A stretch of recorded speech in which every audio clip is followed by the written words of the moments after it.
This is the second talk of this particular series, which started with the Great Instauration. I've called this one The Foundation Stone and Great Laws, and I'm going to try and explain what's meant by that title, and then how Bacon's scheme, the Great Instauration, is associated with it. In fact, Francis Bacon, the more you look into what he did what he said, which is he based his work actually on the wisdom teachings, particularly from the Bible, also elsewhere too, but the Bible features very, very strongly. And it's not just, Bible as you read it face value, it's the deeper meaning of the Bible that's Kabbalistic, what are called Kabbalistic received wisdom. Bacon, incidentally, could speak and write Hebrew like an expert, and he learnt it from childhood onwards. His mother was very good in Hebrew, and he learned as a child and then became very expert in it. So he read the Torah in the original Hebrew that he was able to get hold of, and he was a great Kabbalist, and that becomes clear as one goes further into his work. So I'm going to start sharing my screen now. Well, I'm going to start at the beginning to explain about the foundation stone and the great laws. So it's always a good place to start in the beginning. So in the beginning, in the Bible, first verse and first sentence of Genesis translates properly from Hebrew as in the beginning of the beginning that is always beginning, Elohim made heaven and earth. So it's in the beginning of the beginning that is always beginning. In other words, the beginning without end. The Greeks translate it as arche, which can be symbolized as the circle. There is keeps on beginning, if you like, so there is no end. So it's not something that was done and finished with aeons ago. It's something that's always going on. This is really important to understand. In the beginning of the beginning of the beginning, Elohim, and Elohim is a plural name. It's plural, it's not singular. It's plural, and the Kabbalists refer to it as Abba and Ama, Abba, Ama, father, mother, Abba, Ama, who are the all. So everything is contained in them, including the Logos, or word of God, which in Kabbalah is symbolized by the alphabet. So Elohim, father, mother, and that's why man, of course, made in the image of God, is made male, female. Man originally meant mind, or the spirit that becomes the mind, like manas. The word manas is in Vedic language. So man doesn't refer to the male, it refers to male and female, male, female. Man was made male, female in the likeness of Elohim, and Elohim is male, female, father, mother. And how we've been taught it down the centuries is a huge mistake, as one can realize from this alone. Huge mistake. Now, Bacon clearly knew what the real meaning was, and but he had to keep quiet about it in his day. And Elohim made heaven and earth. So heaven and earth is polarity. And of course, nothing can manifest without polarity. Heaven and earth. Elohim made heaven and earth. And that's how being came into being. And this first coming into being is one-dimensional. One dimension. The one. The one. Heaven and earth. The one dimension, which can be symbolized as a line like this, as I've drawn. It's also known as the axis mundi, the pillar of the universe, or axis of the universe. And that represents pure being. That is pure being. We all have that. It's our one-dimensional being. Wherever we go, we're always that. Many people talk about you know, the greater evolution we have, the more and more dimensions we become aware of and so on. Well, that's not going back to the source, that is going on into more and more variations and so on, and types of knowledge and levels of consciousness. But if you want to get to the source, you go back to one dimension to somehow experience that, the pure being, the axis of the universe. And that's in the tree of life, Kabbalistic tree of life, for those of you who know it, that corresponds to number 1, Sephira 1 of the tree of life. And it's roughly translated as power. Power means potential. It's the potential that can manifest in all sorts of ways, unlimited number of ways. The power is potential. That's what power really means. Pure being, pure being. Our pure being is all potential, all power. And that great teachers like Peter Dawkins comes to mind, but others too, have taught you, we all have this power within us. We have the power to do anything, but we have to learn how to unlock it, unleash it in the right ways, of course. So it's a challenging thing. And then comes, after the single dimension, the double dimension. And this is often known as the solar cross, because it relates to Sephira number 2 on the tree of life, which is called wisdom, or logos even. 2 dimensions, the solar cross. So above and below and left and right, if you like, but it's just single dimension that appears. Now this wisdom in it carries all the wisdom, including how this wisdom is going to unfold itself in form. It needs form, it needs to take form, and form is 3-dimensional. But in this wisdom, there is a design for that form to take place. And this has been represented for us by Kabbalists as what they call the tree of life, which is usually printed on a page, you know, of paper, or shown on a board and so on, or projected onto a screen. And this is 2-dimensional. You see the picture in 2 dimensions.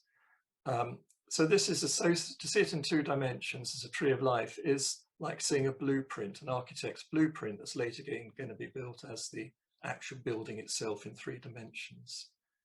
And so there's the tree of life for you.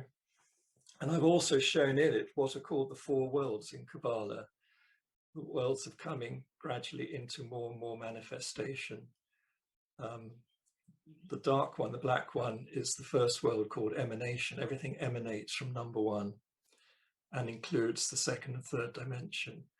And then after that, it unfolds further into the real manifest form, which is called the process of life itself. And so you get the other 3 worlds coming out of the first world. So you've got the real manifest worlds are the 3 worlds that come out of the original one. And that diagram is called the tree of life. But it's not that easy to understand straight away. One has to study it for a very long time, maybe many lifetimes, and have many different teachers. One teacher I had years and years ago used to say there are as many ways of understanding the tree of life as there are people on the planet. So I thought that was rather nice.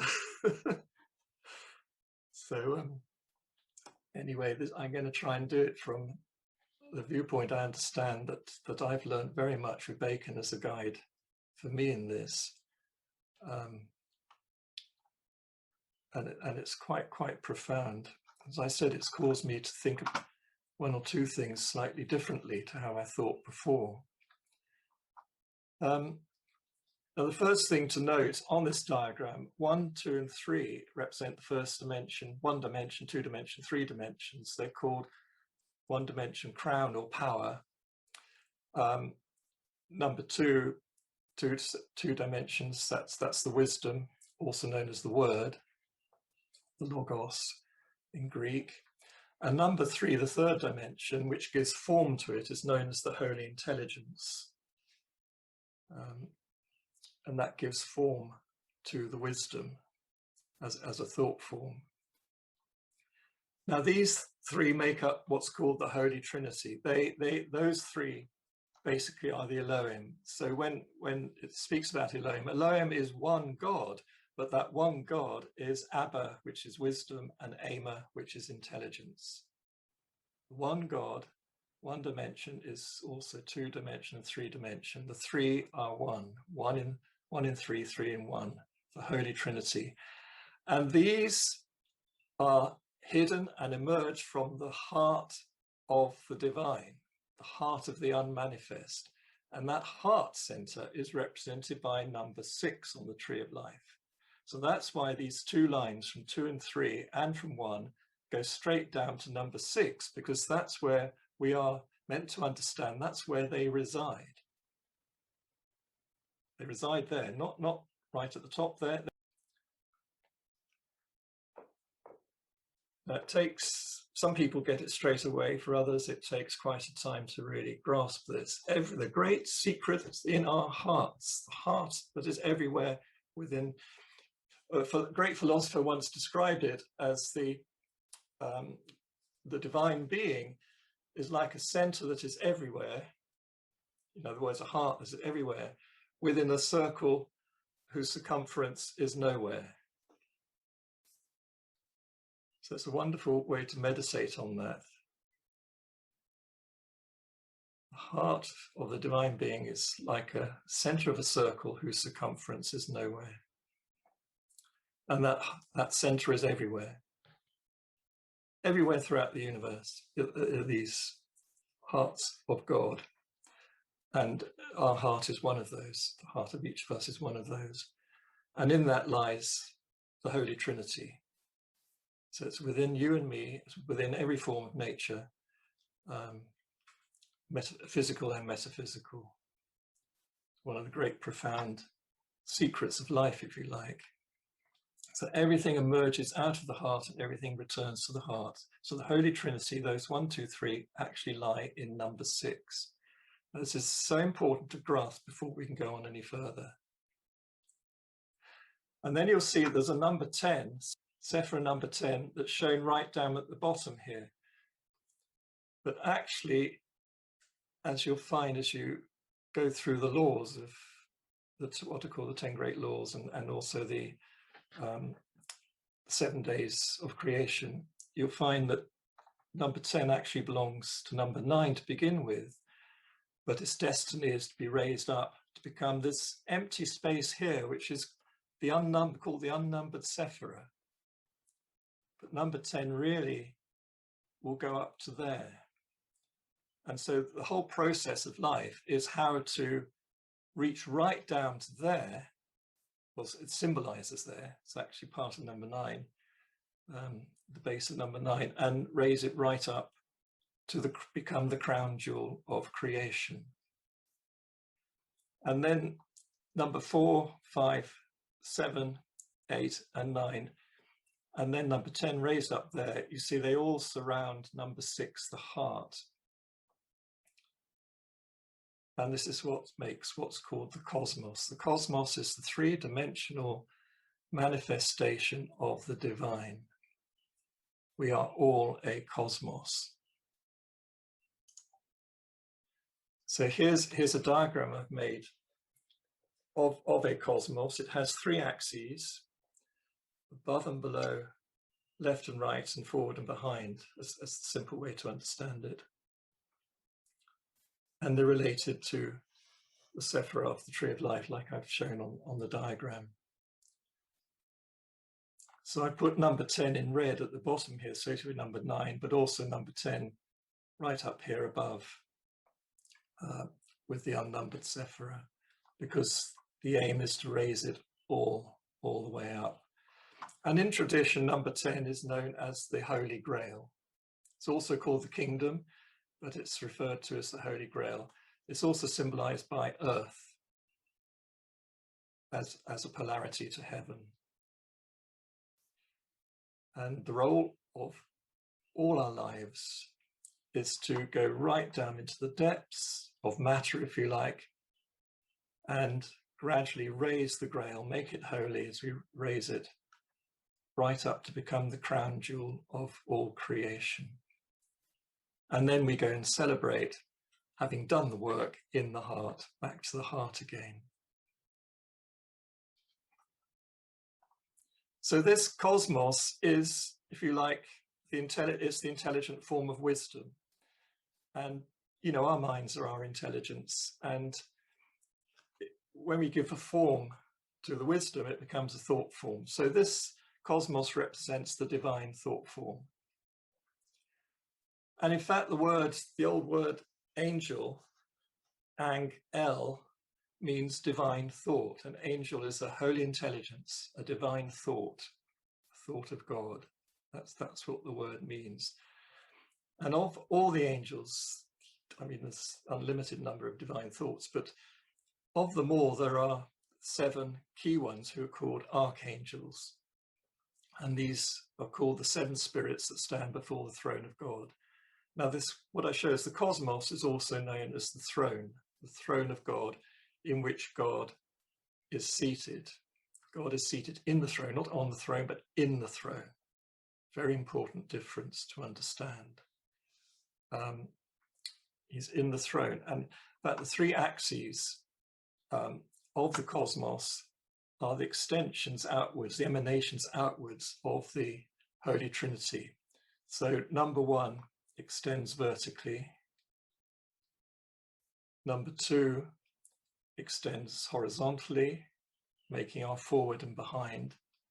And number 3 extends horizontally, making our right hand side and left hand side, as we call it.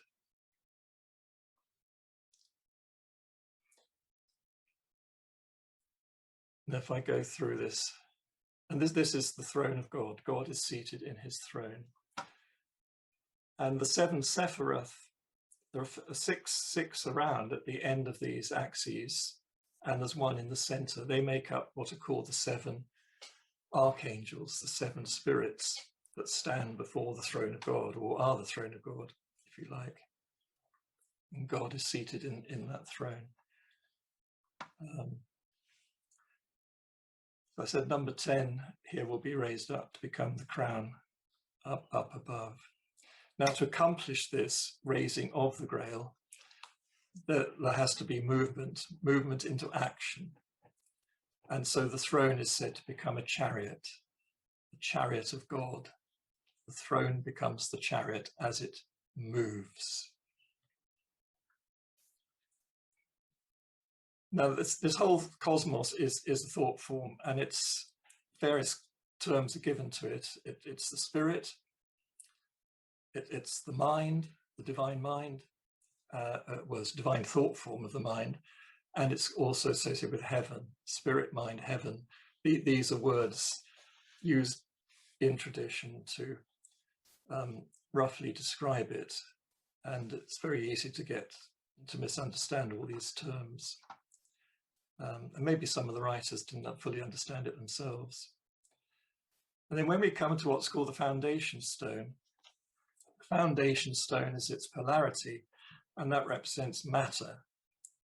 Cosmos is spirit, foundation stone is matter. Cosmos is mind, foundation stone is the body. Cosmos is heaven, foundation stone is the earth. You need both. We need both for it to work. So I'm skipping through this teaching really. You probably see other notes I put on the diagram of the cosmos with the different sephira, number 4, number 5. Number 4 is associated with what's in front of us, which is the mercy of God, compassion, the mercy, associated with what's known as the teacher, one who teaches, and the teacher is in the east. There are reasons for that, which I won't go into here. And then behind us is number 5, and that's associated with that's called judgment on the tree of life. Judgment, justice, also perception, discrimination, you know, clear discernment or clear perception. The teacher, number 4, is sometimes symbolized in diagrams, emblem pictures as a heart, associated with the heart, and because it's teachings of love which are given out, and that's the compassion, that's the mercy. And then the guardian behind, he's called the guardian, number 5. He's the one who has clear perception, judgment, and in ourselves, that's the what's called the recording angel. He keeps a record of all that we think and do, and tries to protect us from harm and so on like that. And these two, the teachers symbolized by Jupiter and the guardian by Mars. And this to talk about another time really more deeply. Left and right, left associated with our north and right with our south. On our left is number 8, which is called our guide. That's symbolized by Mercury. And it's to do with our good thinking, good thought. Our mercurial thought, which guides us. And then on our right-hand side, it's symbolized by Venus, and that's to do with our good desires, sweet emotions, and so on. And yes, I said symbolized by Venus. And number 9 is known as the foundation, also associated with generation of things, procreation or generation of things. And the heart is, number 6 is known as beauty on the tree of life, the beautiful heart. The archangel, incidentally, the archangel name of that center is Mikael, which means the one who is like God. Also means the countenance of the Lord. And he's the archangel of the heart, symbolized as a sun, by the sun. And the Holy Trinity is within that. So now the foundation stone is the embodiment of the cosmos in matter. And the foundation stone is symbolized as a cube. So the 6 archangels are the faces of the cosmos, and the 7th one is the center. And they become, the 6 archangels become the 6 faces of the cube and its center still.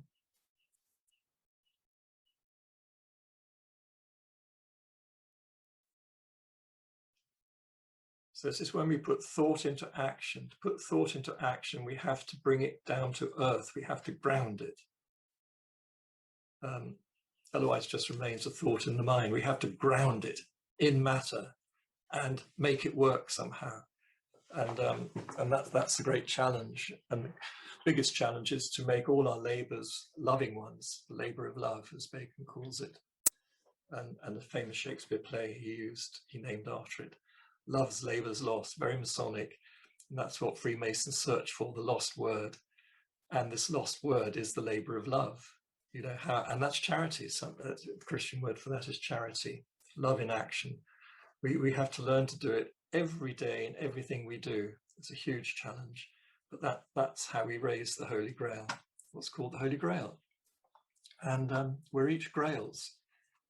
And the foundation stone is a grail cup, if you like. It symbolizes the grail cup.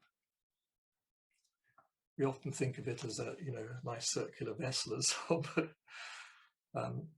the basic symbol behind it is the cube, the cosmos, the foundation stone. And what's called the temple is erected on that foundation of the embodiment of wisdom. Besides 6 faces that the cube has, it also has 8 corners and 12 edges. Well, 6 faces, going back to 6 faces plus the center, that gives you the 7 archangels embodied in nature, if you like, and that they are there to be found in nature. These what the archangels are representing. And they also can be found as 7 rays of light, the 7 rainbow colors of white light, 7 days of the week, as a portion of time, carefully worked out, and so on like that, all these divisions into 7. Then the 8 corners of the cube, one of the manifestations is what's called the 8 winds. The 8 winds, or breaths, manifestations, if you like, of the holy breath, the Holy Spirit in matter. And on old maps, you still see them there. There's a north wind, a south wind, west wind, east wind. There's a northeast, north south, northwest, and northeast wind. These major winds. Navigators had to learn about these winds. It's really important, especially if you're sailing a ship. And so the 8 winds, the 8 breaths. And then in terms of time, the time cycle again, there are 8 major moments of each year, which are called the solar festivals of the year. They're the solstices, equinoxes, and quarter days. 8 very, very powerful moments in time. And then in terms of the edges of the cube, there are 12 edges. And 12 gives you things like the 12 zodiac signs, the 12 months of the year, 12 tribes of Israel, the 12 apostles, and so on like that.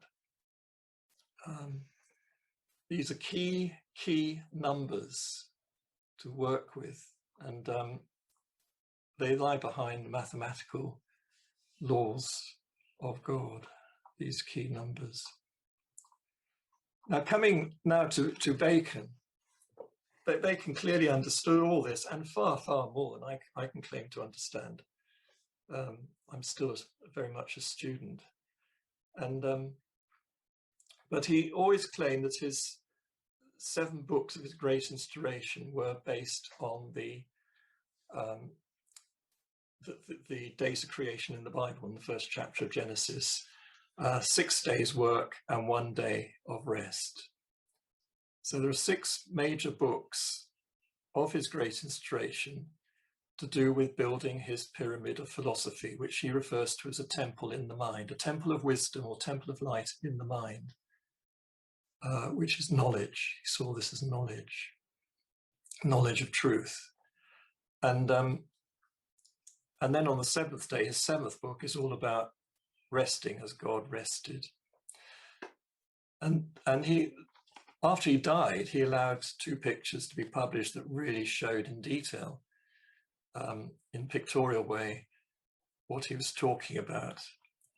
But in those days, people had to be very, very careful what they said about these deep things, otherwise they get into trouble with the church. And some of his friends met nasty ends, particularly through the Roman Catholic Inquisition and so on. So and even Dee came to a hard time when he talked about angels and trying to converse with angels. The church came down on him very hard. So Bacon never referred to angels per se. He used a Platonic word referring to forms of nature, which are the metaphysical thought forms, really. And so here, when his Advancement of Learning was published in English in 1640, this is the frontispiece to it. And here it displays the books pictorially, but in a way, a special way that helps you understand what he's trying to tell us through mathematics, which are based on Kabbalistic knowledge. So here are books 1 and 2, carefully labeled, standing on his table, stacked up on his table like that, 1 and 2. And these are the Advancement of Learning and his new method, Novum Organum. Advancement of Learning and new method. So they, if you like, they give out Bacon's wisdom on how to go about the Great Instauration. Then on the shelf above, you've got books 3, 4, 5, and 6. And these in total together, taken together, are all about studying nature and getting to build the pyramid or temple of philosophy, of knowledge. Philosophy here, he means knowledge by that. It's science, the pyramid of science, if you like, a modern word for it. And so those 4 books are concerned with that. And then he's writing in number 7 on his desk, that's on his table. And he's writing in there, the world and mind, mundus mens, world and mind, connubio jungunt stabili, world and mind joined in stable marriage. So in other words, uniting heaven and earth together in a marriage. This is the mystical marriage. Many, many people nowadays talk about the mystical marriage, meaning lots of different things, of course. But essentially it means the marriage of heaven and earth, mind and matter, cosmos with foundation stone, if you like, the two becoming one, and known. And the Holy Grail, when it's offered up, the Holy Grail is actually known as the cup of knowledge in tradition. Cup of knowledge, it represents what we know of the divine truth. Now, this advancement of learning has a title page following this frontispiece, and it shows the books in a different arrangement. And you'll see here the books, 3 books, 1, 2, and 3, stacked on top of the sun pillar, which is the right-hand pillar in tradition. And they're standing on top of a cube, if you like, foundation stone. And then on the left-hand side of the picture, which is the right-hand side as we look at it, your right-hand side as you look at it, but the left-hand side of the picture itself, like somebody else looking back at you. On the left-hand pillar, the moon pillar, you've got books 4, 5, and 6 stacked up on another cube. In other words, he's showing here the double cube, 2 cubes, for a particular reason, because everything is twin, everything's male, female. Everything is actually double, twin. That's another great secret of life. Everything that manifests can only manifest as polarity. And then the relationship to 2 makes the third. If it's a loving relationship, then that third becomes light, manifest as light.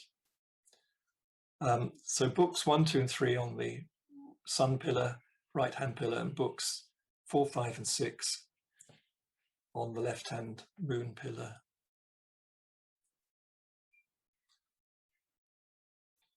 Now this is another way of showing the books in order to give a second viewpoint of this deep wisdom that he's dealing with.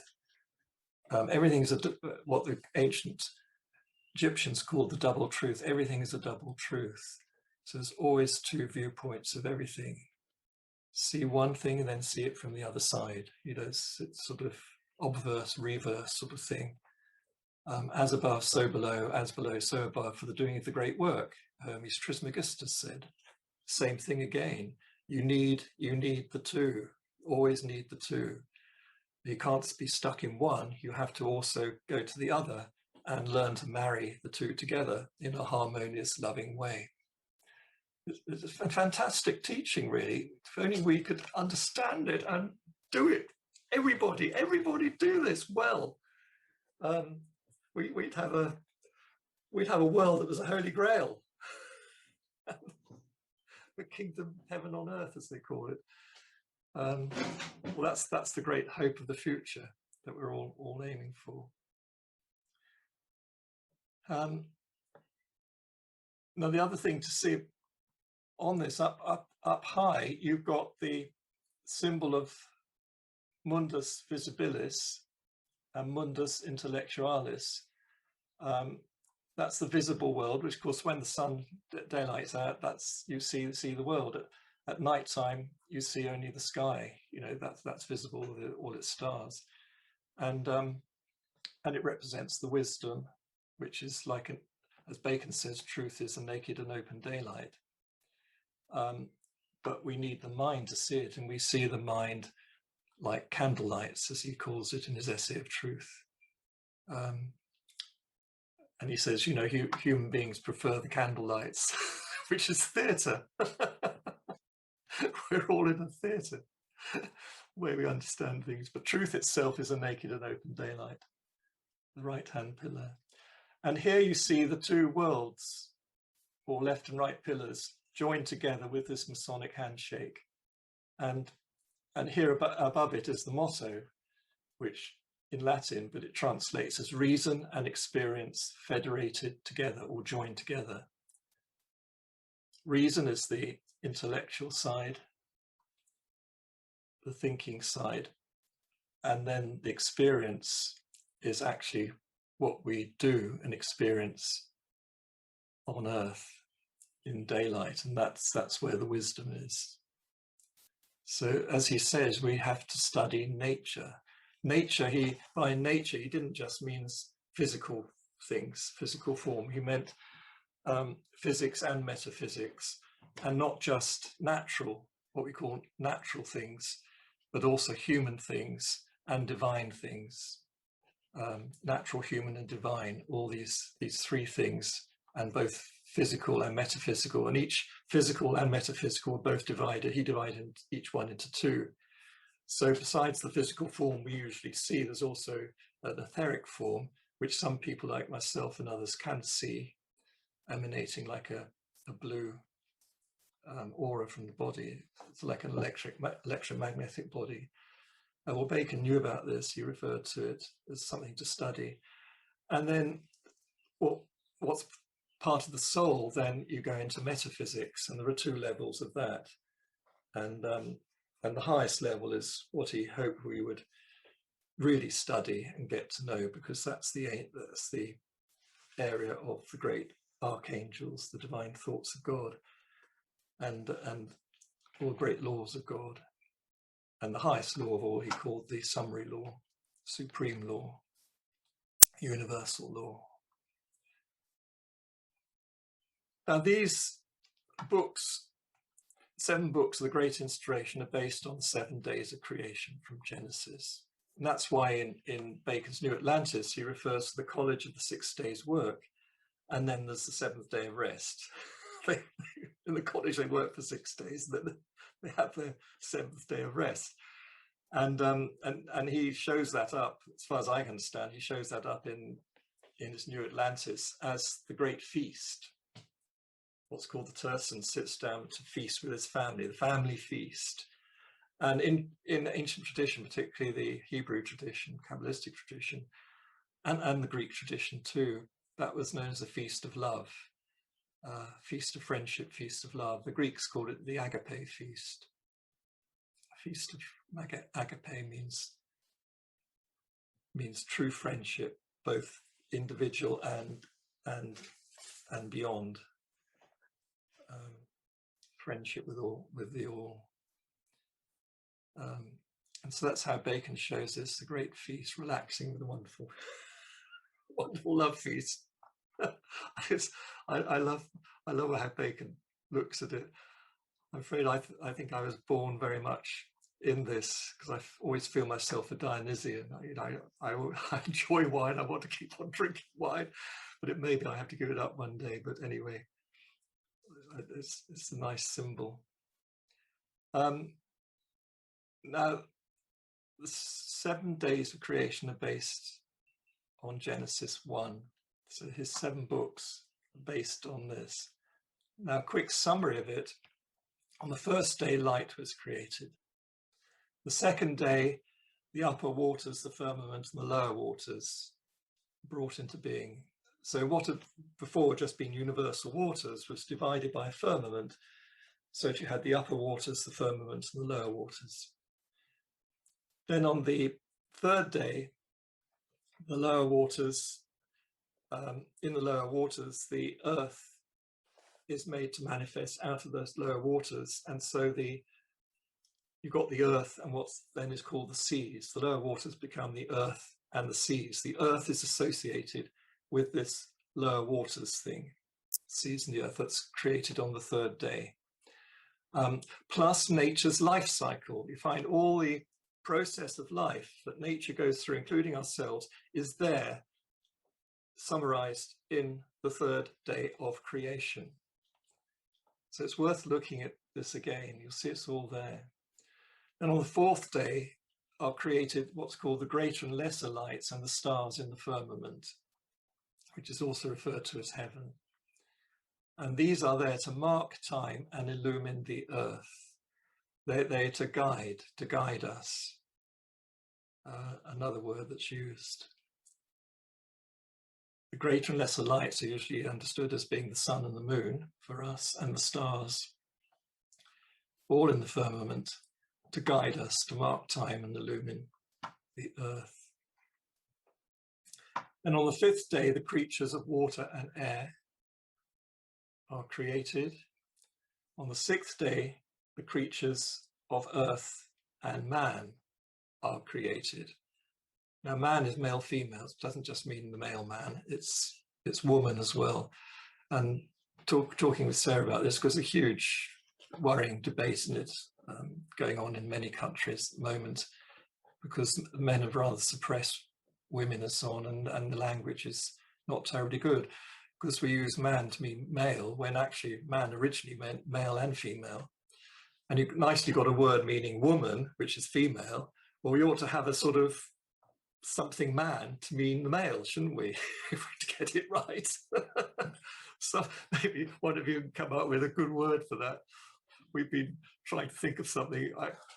It's got to be a, you know, the wa sound is very much a feminine word, and the W actually is a symbol of Cassiopeia, the Virgin Queen in the sky. Virgin Mother, Virgin Queen, so it's very much a feminine sound. But we want a masculine sound to add to man to do it. So I can, well, anyway, I thought a B-man might do. Like, He-man, I think, is not good. That's an H aspirate. B-man might do the job. So anyway, you might come up with something much, much better than that to describe the male man. And then we can get back to the original use of the word man and mankind, which means everyone, male and female. We're all man. We're all man. And that's how ancient writers used to write. And so the controversy going on nowadays is awful, really. How mix up it gets into. But it needs to be done. It certainly needs to be done. Language should evolve, shouldn't be stuck. It should always evolve and get better. So anyway, those are the 7 days of creation. The Sabbath day, the seventh day, it's called Sabbath day by the Jews. But the seventh day is the day of peace or rest.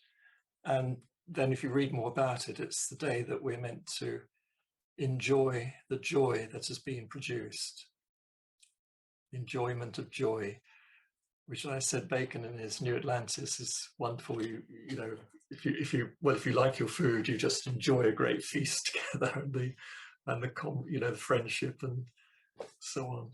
And if you do it in a sacred way, you're bringing in friendship with everything and giving thanks for everything. How does Bacon use this? So I'm going to show you on this next picture how he associates the books with this. So his first book is his Advancement of Learning, which he refers to as the divisions of the sciences. And it's important, on that first day of creation, light is created, but it's separated from darkness. It's divided from the darkness. The darkness was called night, and the light was called day. And this is a first recognition of polarity, first recognition, first knowing of polarity. It's a difference between darkness, which is the unmanifest, and light, which is the manifest love. Unmanifest love, manifest love. Unmanifest light, manifest light. It had to be divided one from the other. So it's very interesting. Bacon refers to his advancement of learning, advancement and proficiency of learning, as the division of sciences. And then, as you know the book, he shows all the different divisions of the sciences that are known at that time. Then the second day is associated with his Novum Organum, or new method, which he calls the directions concerning the interpretation of nature.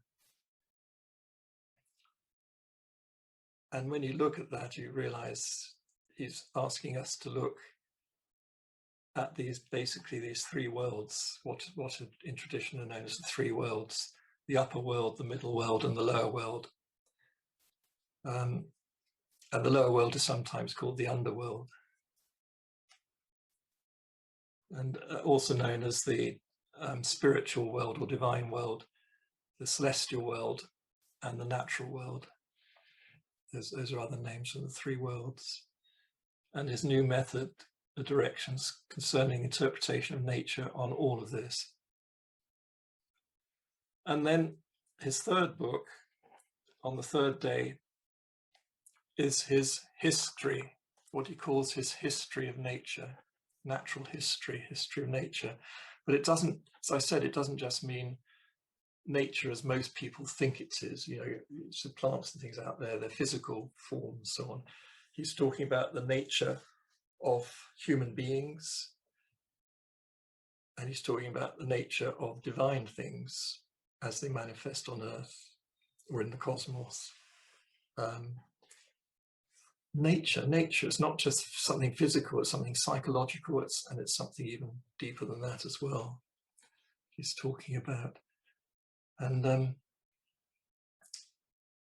he refers to it as a phenomena of the universe, or a natural experimental history for the foundation of philosophy. So he sees this history of things, a record of observations and records of things, as the foundation of all his philosophical thinking.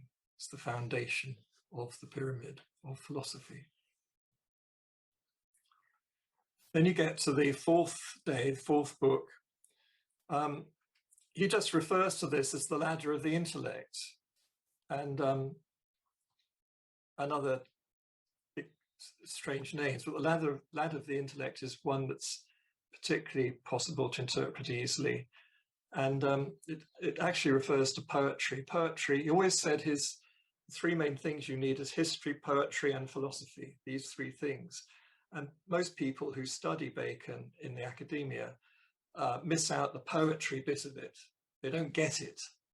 But poetry is one of the three essential things: history, poetry, and philosophy.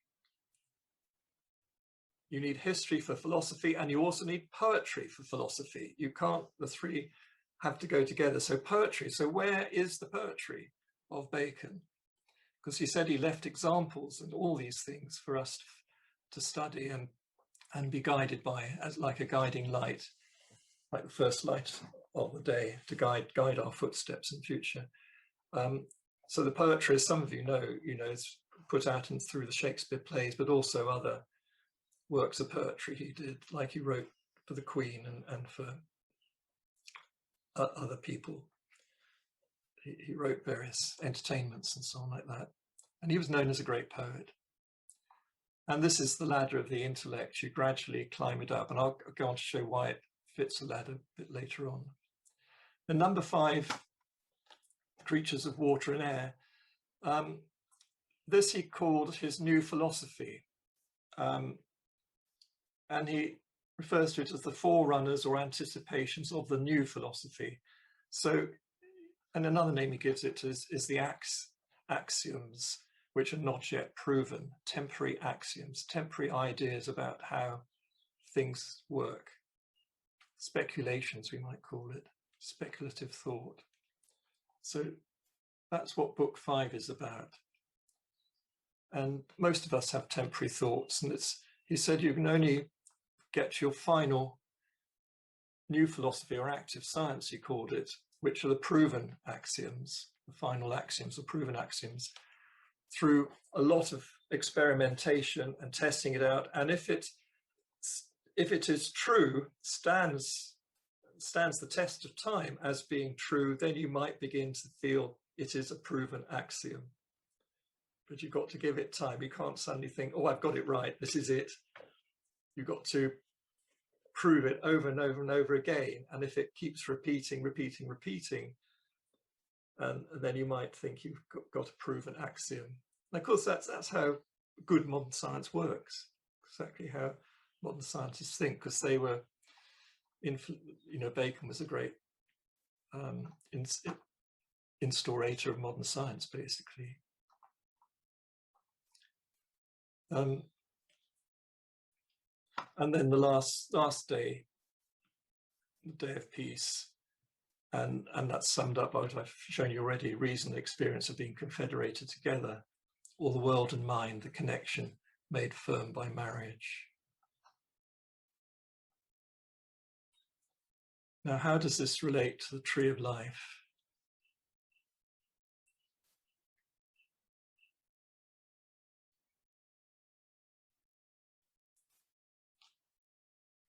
So I've tried to show you what I've come to understand myself, how this relates.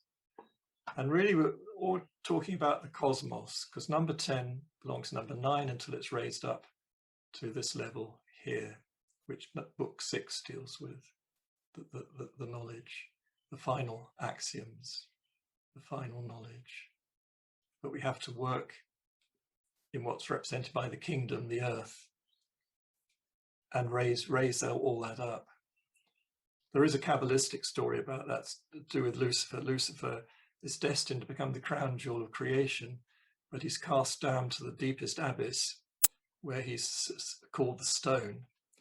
And after that, all the angels minister unto Lucifer, and he's gradually raised up, sephira by sephira, until he becomes the crown jewel of creation. And Lucifer is another name for man, the spirit of man. This is a Kabbalistic teaching.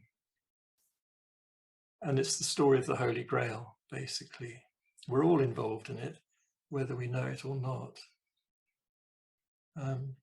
So his books, book 1 is associated with number 4 of the Tree of Life. Book 2 with number 7, and so on. You can see the diagram. Book 3 with number 9, which is this history of nature. Book 4, we're starting to rise up. Left-hand pillar, the pillar of thought. Starting with book 4, which is the poetry. This is guidance, the guidance on the way. That sephira is symbolized by Mercury. Mercury is known as the guide.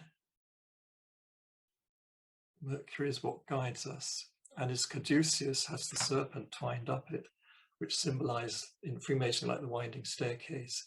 You wind your way up to find better and better thoughts and better knowledge and so on, degree by degree, step by step. So that's Mercury. Book 4, poetry. And then book 5 is the temporary axioms. This is to do with Mars, which is judgment or perception, discernment, but it's temporary axioms. Then finally you get to book 6, which is your real knowledge of the truth, your final axioms, the real knowledge. And that in Kabbalah is this place that is called knowledge, the unnumbered sephira, because it's waiting for number 10 to be raised up to that level. Otherwise it's shown like a blank space. But when it's filled with knowledge, it's symbolized by the 6-pointed star, Star of David or Star of Christ. 6-pointed star represents perfect knowledge of truth. And then you go to number 6, the heart, to celebrate and enjoy in perfect peace.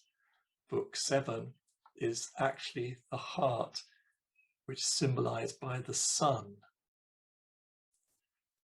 Now this puts different understanding about what the Sabbath, 7th day, really means, doesn't it?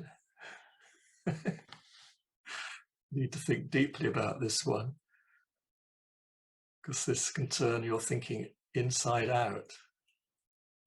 And also with all the teachings, you know, as we rise in consciousness, we think we're getting up and up to the heart of God, you know, somewhere up there. Well, actually the heart of God's in here. So our mind is like a mirror, and the deeper and deeper you're looking into the mirror, you think you're going up and up and up. Actually, you're going deeper and deeper into your heart. That's the real secret. what we see up there in our consciousness, we think is up there, it's actually down in our heart. That's the secret of all this. So you have to be careful with all the various gurus around. I mean, but it's not to say we don't have that experience of going up and up and up, but it's good to know that even though we think we're going up and up and up, we're actually going deeper and deeper into the heart of ourselves. Terribly important to know that. So when we come to what's called the star above, or the star temple above, some of us learn to go into the holy temple on high, or the Christ Star Temple, it's actually in our hearts, deep in our hearts. That's why the heart is symbolized and in that six-pointed star form. That is the symbol of the chakra of the heart chakra, for that great reason. Also the crown chakra. The crown chakra is the deeper part of the heart that we go into. So these things are sometimes hard to understand, but I think through Bacon, if you come through Bacon, you can suddenly see it much more easily than ever before. Well, it certainly has happened for me anyway, this way.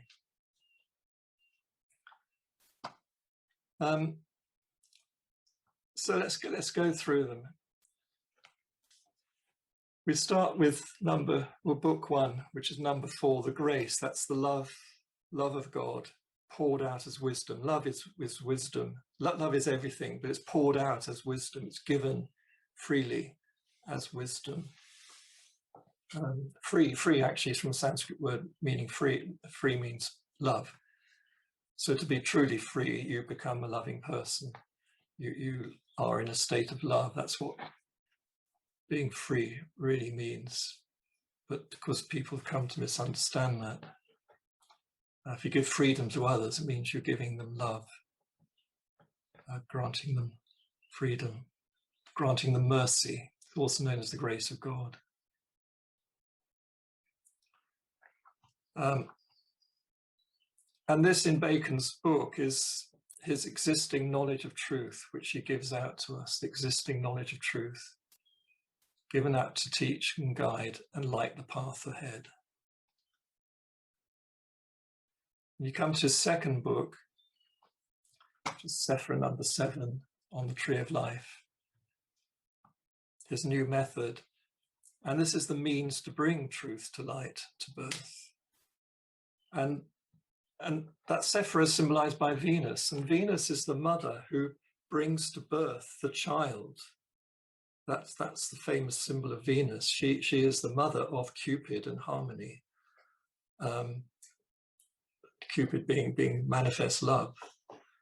The second Cupid, the younger Cupid's called. And so she's the means to bring truth to light. This is what book 2 is associated with here. Book 3 is associated with Sephra 9. Book 3 is the foundation of the pyramid of philosophy. And Sephra number 9 is known as foundation. And it's where we put our do things. We actually do things on earth. It's our procreative sense, our activities. That's to do with action, foundation, generation on earth. So, and earth is symbolized by number 10, activities on earth. So that's why it's so important for us always to incarnate. You know, some people have interpreted some of the Cathars always wanting to get away from this world. It's an untrue or misunderstanding of real Cathar teaching. The idea is to rise up with the earth into the heavens, rise up with as much as we can transmute our body and psyche and so on into a more heavenly state, and take with us others as well, and until eventually we can take the whole world, lift it right up as a holy grail. But to do that, we have to keep You have to keep being in, you know, the beginning of the beginning of the beginning is always going on. The beginning is always going on. So this is an unending process. So of course we'll always keep on incarnating into bodies, not necessarily the body, sort of body we've got now. It could be other bodies, but we always will. Another important thing to understand. Then we get to number 4, book 4. And this is the poetry, what Bacon calls the ladder of the intellect. And he gave examples in his New Atlantis of laboratories, but he also mentions, you know, theatres, and we have temples. And actually those 3 laboratories, theatres and temples, give you an idea. With laboratories, the more physical or natural things, theatres, the more psychological things, like Shakespeare plays do with the psyche of humanity, and then temples to do with the more spiritual level. So laboratories, theatres and temples is a nice way of describing the 3 worlds that we need to deal with. And his examples of a method in action, the ladder of the intellect, he said he described it as examples of his method in action. And these are experiments, physical and metaphysical. For example, the Shakespeare plays, you know, or the whole Shakespeare poetry, plays, sonnets and poems, and the Freemasonry and Rosicrucianism and so on. Just some examples of them. And then the ladder itself is the same as the winding staircase. We go step by step, degree by degree. And it's also associated with our kundalini, raising our kundalini, which is our intelligence, rising up through the chakras. And this is Mercury, our guide, ascending and descending, and so on. And then the next book, book 5, these are his speculations, thoughts, and so on. I've talked about this. They're to do with judgment, perception, and so on. Our ideas of what truth might be. And then eventually book 6 is the knowledge itself, which is the number 10 raised right up to become truth revealed. The Holy Grail. She's also known as the bride of the spirit, the bride of the groom. And this is only achieved, the whole of this raising of the Holy Grail is only achieved by thoughts put into action, i.e. grounded as a work of love or service, a labour of love, leading to death and resurrection, as it's called. And then we go to the heart, number 6, the sun, symbolizes the Masonic handshake, and this represents the mystical marriage, the world and mind joined in stable marriage.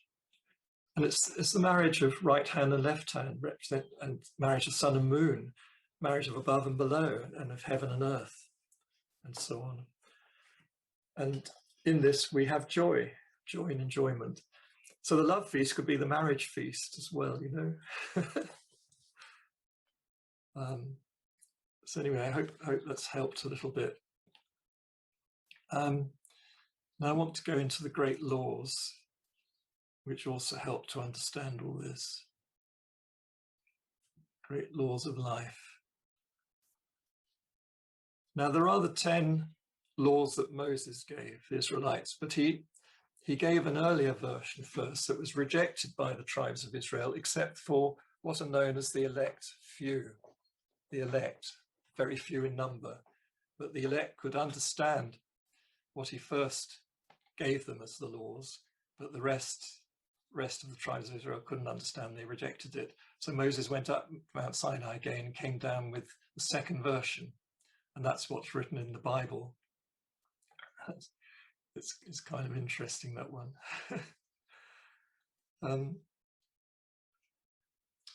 At the very top, Bacon refers to what is the supreme law of all, and that's the summary law, which is, he described it again from a verse in the Bible. the work that God works from beginning to end. Now, God is love. It's the work that love works from beginning to end, the labour of love, which we're meant to imitate as the likeness of the divine. But we have to learn how to do that. So that's the supreme law. Bacon knew it. He stated it very clearly. The summary law, the universal law, that scientists are still searching for. But it's the law of love, love in action. And then Jesus gave out what were called the great laws. Of the 10 laws that Moses had, he gave, as I said, an outer version of it, which is recorded in the Bible. But the inner version, Jesus gave as the great laws, which refer to the second and third commandments or laws. And he said, love God, who is love, and love each other. The 2 great laws.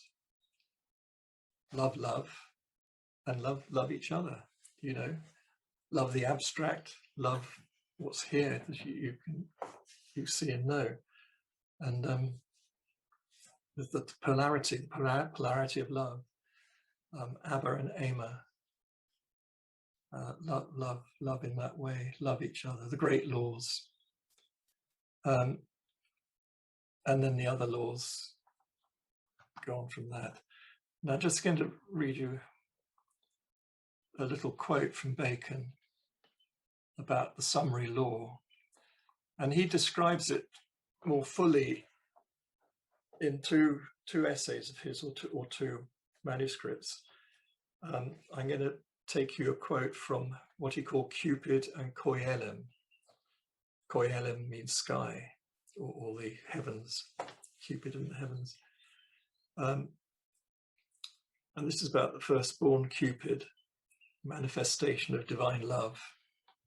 Cupid, the firstborn, or Eros, the firstborn. So to quote him, it has been said then that the primitive essence, force, and desire of things has no cause.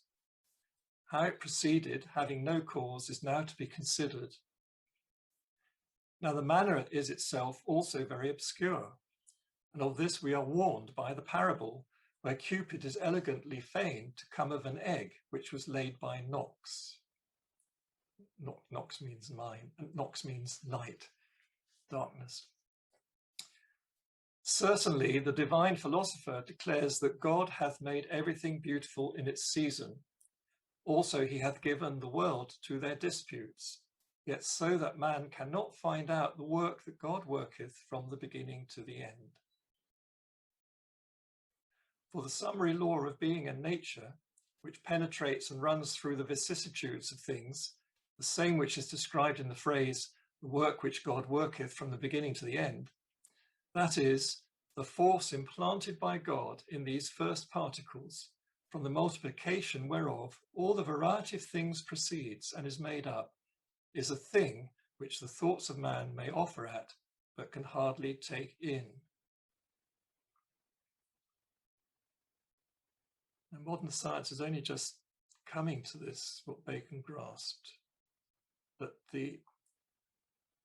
everything starts off with what Bacon elsewhere describes as the desire of the atom. Now, the atom is not what we refer to in the modern sense. The atom is what John Dee referred to as the, it's minuscule. You can't actually see it, but as soon as it desires, it moves and it creates form, which is consciousness. So matter, form, and movement, or consciousness, all go together. 3 in 1, 1 in 3.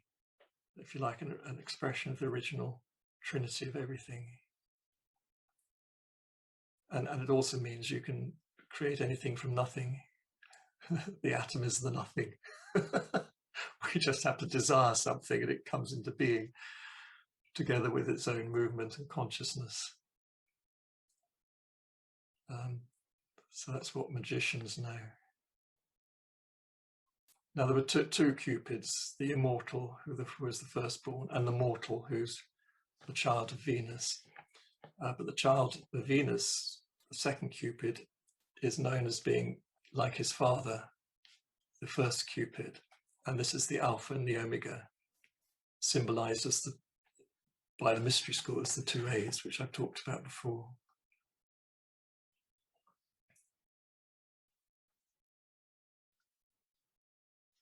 Then Jesus's two great laws or commandments, number 2 and 3, is love God who is love and love your neighbor as yourself. This is the double truth. God and man, the object and the image, the immortal and the mortal, heaven and earth. Beautifully summed up in the story of the Gemini twins. And Jesus gave great teaching about this. I'm going to quote it from Mark chapter 12. The scribe, who is also a lawyer, came to Jesus and asked him, "Which commandment is the most important of all?" And Jesus replied, "The most important is, 'Hear, O Israel, the Lord our God, the Lord is one. And you shall love the Lord your God with all your heart, and with all your soul, and with all your mind, and with all your strength. The second is this, you shall love your neighbor as yourself. There is no other commandment greater than these." And number 1 is actually derived from Deuteronomy chapter 6, verses 4 to 5, which goes, "Hear, O Israel, the Lord our God, the Lord is one. And thou shalt love the Lord thy God with all thy heart, and with all thy soul, and with all thy might." And the second commandment that Jesus quotes is from Leviticus chapter 19, verse 18. "Thou shalt not take vengeance, nor bear any grudge against the children of thy people, but thou shalt love thy neighbor as thyself." So these are great commandments, and they're all commandments, but they're hidden. They're hidden in all the Torah teachings.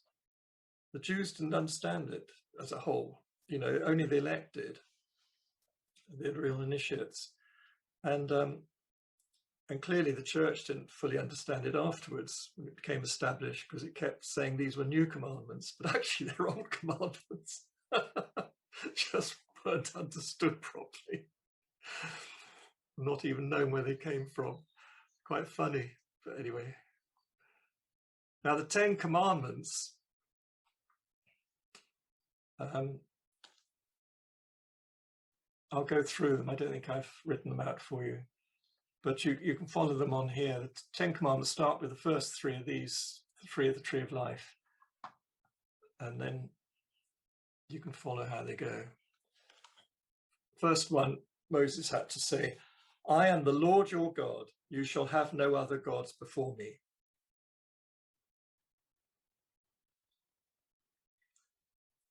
So that hides the real thing of the labor of love, the divine labor of love, the work that God works from beginning to end.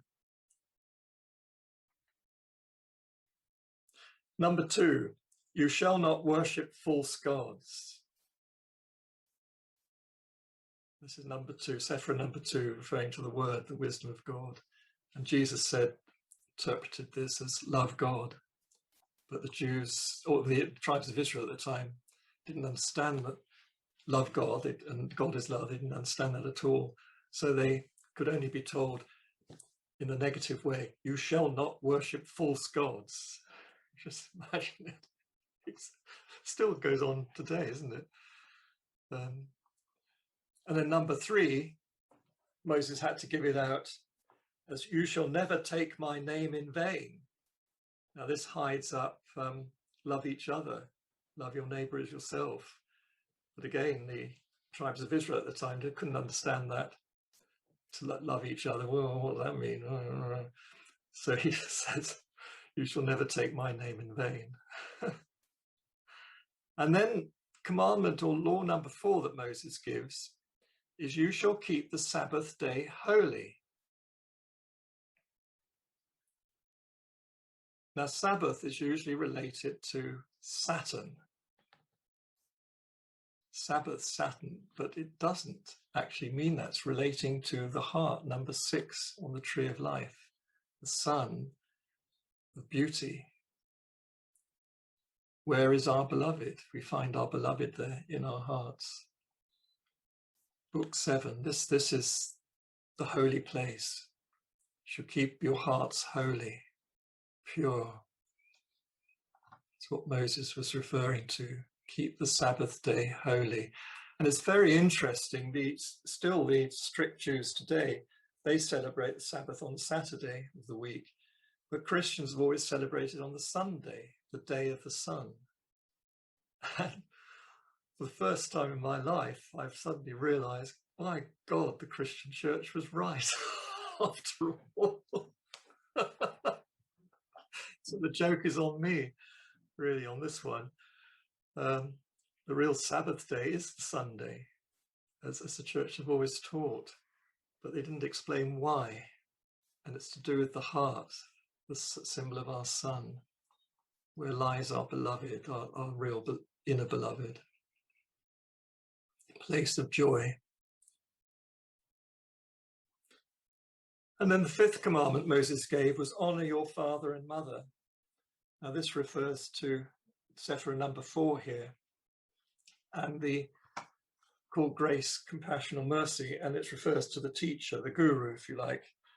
And the teacher is traditionally often referred to as the father or the mother, you know, the wise one who teaches us and so on. And we should honor them, respect them, and so I may not always agree with them, but they're trying to do their best for us and give us their wisdom and out of love.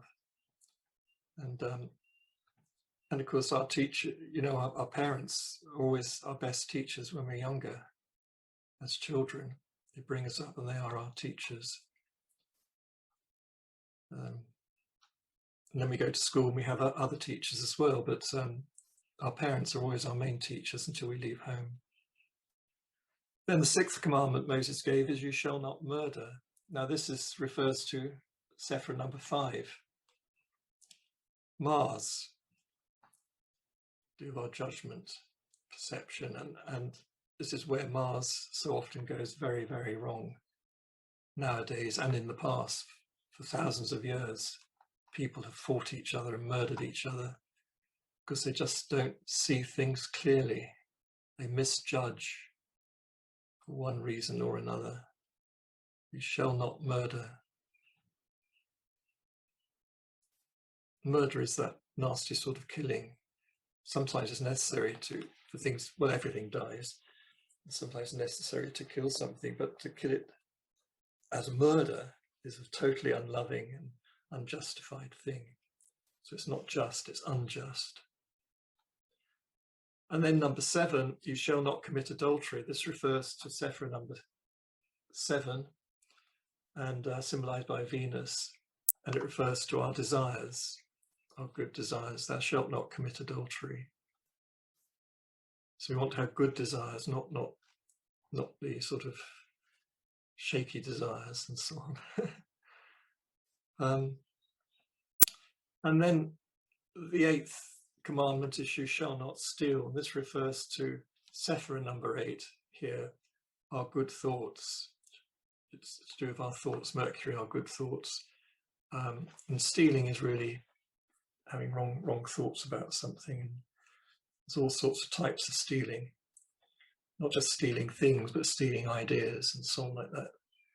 And that's not a good thing. One should always acknowledge where you can. And then number 9 is commandment Moses gave is you shall not lie. You mustn't tell lies. Well, this is number 9, Sephra number 9 here, which is the foundation or generation, refers to good actions.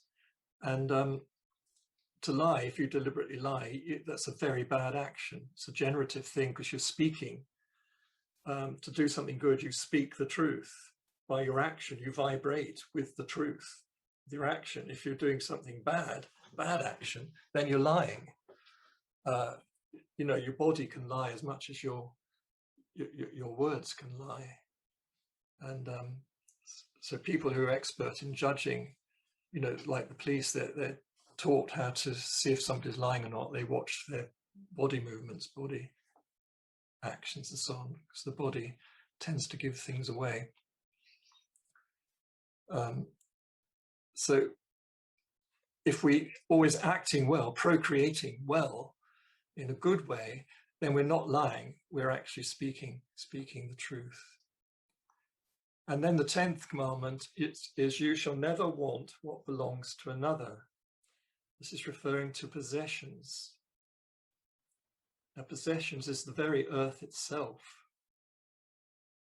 Earthly things, it's the earth, it's the kingdom, it's the grail itself.